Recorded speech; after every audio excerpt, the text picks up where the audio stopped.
Hey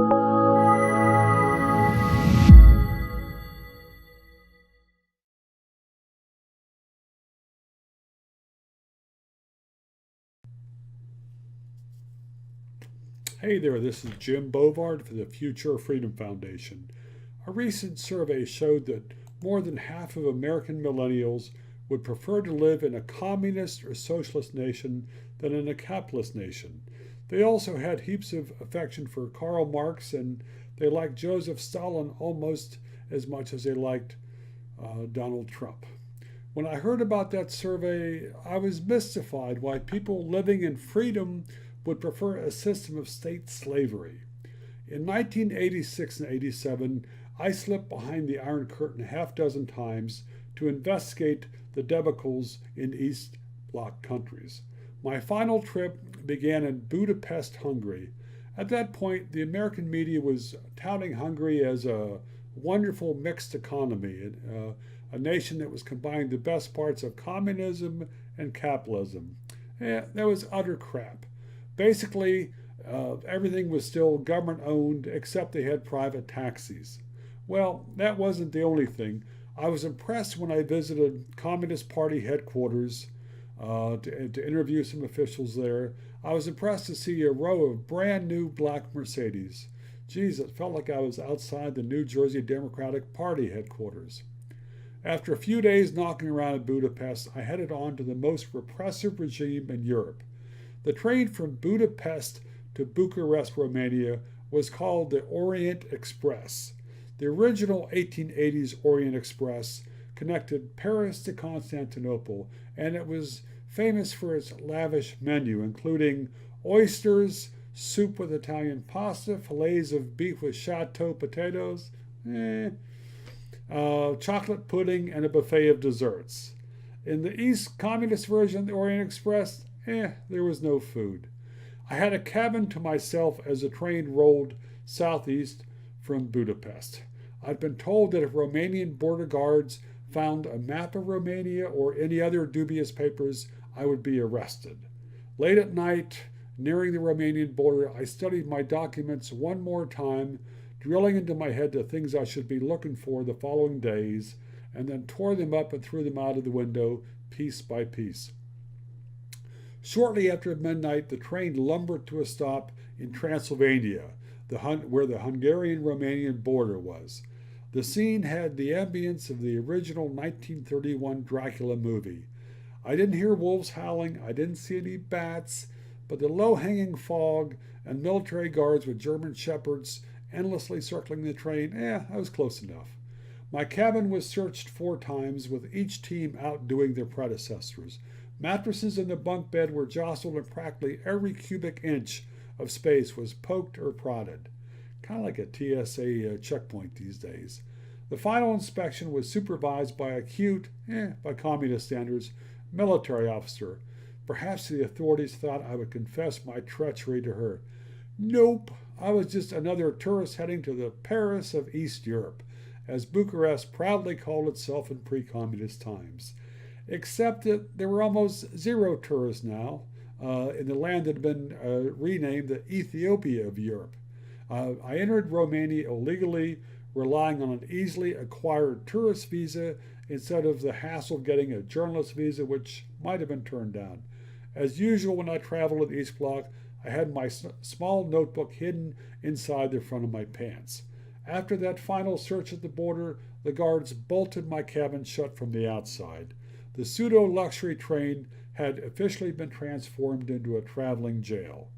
The Orient Express was no longer express after it entered Romania. It took 13 hours to ramble 400 miles, and it ran far behind schedule, worse than Amtrak.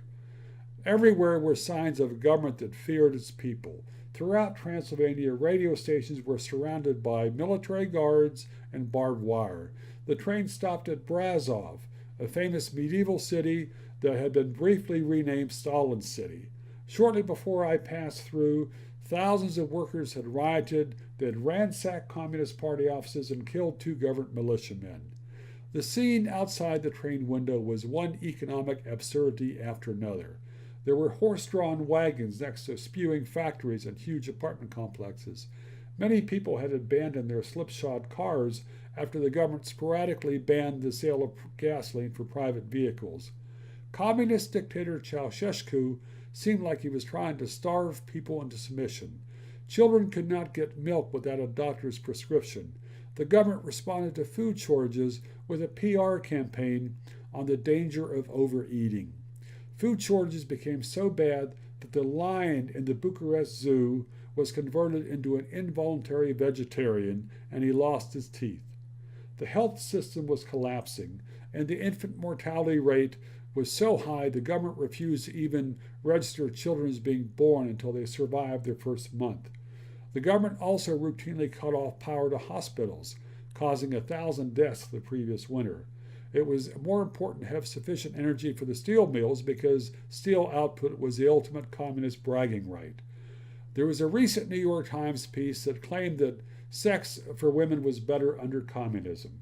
But women suffered systematic degradation at communist hands. The Romanian government proclaimed the fetus is the socialist property of the whole state. The government banned the sale of contraceptives and it forced every woman under 40 to have a monthly gynecological exam to assure that no one robbed the state via an illegal abortion. The World Bank, which massively financed this communist regime, praised its efforts to boost population. Finally arriving in Bucharest, I learned that the Hotel Intercontinental was the only place that Westerners were allowed to stay. After I checked in, a beefy 30-ish woman with bad eye makeup came flat-footing up. She asked in a gravelly 3-pack-a-day voice, "Would you like to have some company?" Do what? I said. "Would you like some company in your room?" And she pointed upstairs. No, I'm doing fine." "Why are you here in Bucharest?" she cooed. "I'm a tourist." "But it's so cold outside. Let's stay inside. Aren't you lonely?" There were several reasons I said no, including my strict rule to never tussle with any woman who had a better mustache than I did. The Romanian government was known for using intelligence agents as prostitutes. Instead of a simple, honest hooker, she was probably a double undercover operative. And seeing how badly everything else in that country functioned, I had no itch to learn the Romanian standard for good enough for government work: upstairs. I checked into my hotel room, which looked like it was custom designed for surveillance. There was dead space and unmarked doors between each guest room. Nothing to see here, folks. Just move along, move along. I flipped on the TV and saw choruses of peasants and workers in overalls, waving flags and singing praises to the supreme leader. Okay, so that might do well on Netflix, but I thought the plot line was thin, so I sought entertainment elsewhere. If I'm visiting a new city, I love to spend hours out walking around getting a feel for the turf. I stopped and asked the hotel concierge for a street map of downtown Bucharest. Maybe he'd have a guide to the nearby greatest triumphs of communism? The concierge scowled at me even before I got to my verb. This gray-skinned, beady-eyed fellow was probably hired because he naturally exuded hatred of humanity. "For what do you need a map?" Because I want to see the city's landmarks." "We have no maps. If there's some place you want to go, you tell me and I will tell you how to get there." "Where's the old part of the city?" I asked, knowing that most of it had been bulldozed to make room for the ugliest socialism realism monoliths in the world. The concierge scowled and muttered at me. My hunch was he didn't make a living from tips. Out on the street, many people darted their eyes away from me, but a few people summoned up a hodgepodge of broken English to plead me for a pack of Kent cigarettes so that they could bribe doctors to treat their sick children. Because the Romanian currency was almost worthless, packs of Kents circulated as a black market currency. I had bought a couple cartons of Kents before going to Romania, and I gave packs to a few people who spoke to me, even though it was a crime to speak to foreigners. I passed by the boarded up front of an ancient church, standing forsaken amidst an area that all the other buildings had been destroyed. Many people fretfully crossed themselves as they passed by the church.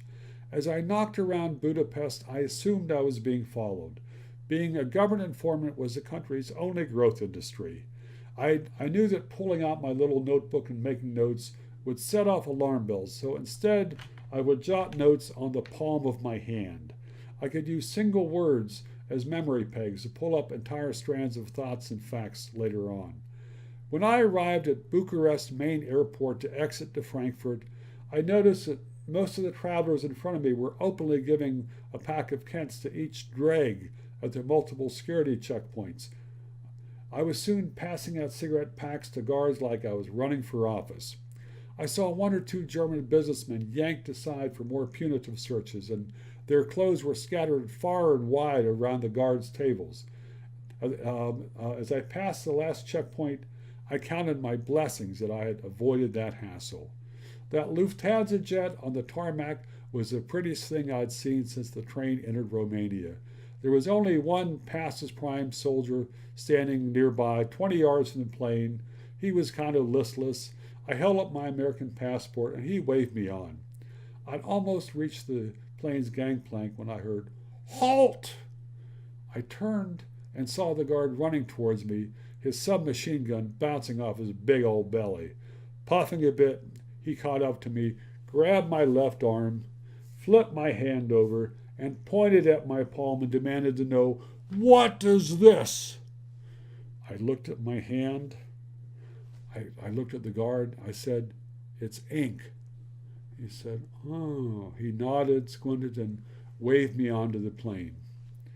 As soon as that Lufthansa jet cleared Romanian airspace, I retrieved my small notebook from inside my pants and began extracting my palm notes. The following month, the New York Times published my piece with the headline, "Eastern Europe, the New Third World," which declared that Eastern Europe is much closer to economic collapse than most Westerners realize. I did a Reader's Digest piece on the same topic that appeared in 10 foreign languages. I was trying to help East Bloc regimes get the credit rating that they deserved and get cut off by Western banks. At that point, the CIA was talking as if the East Bloc regimes were doing just fine, would be there for a long time. 2 years later, the Romanian people rose up against the communists. On Christmas Day, 1989, the dictator and his wife were lined up in front of a wall and shot. That was the best Christmas present the Romanian people could have ever received. I'm mystified why young Americans have any affection for communism. 100 million people were killed by the communists. Isn't that enough? Besides, any economic system that forces lions to go vegan should be condemned forever. This is Jim Bovard. Thanks for watching.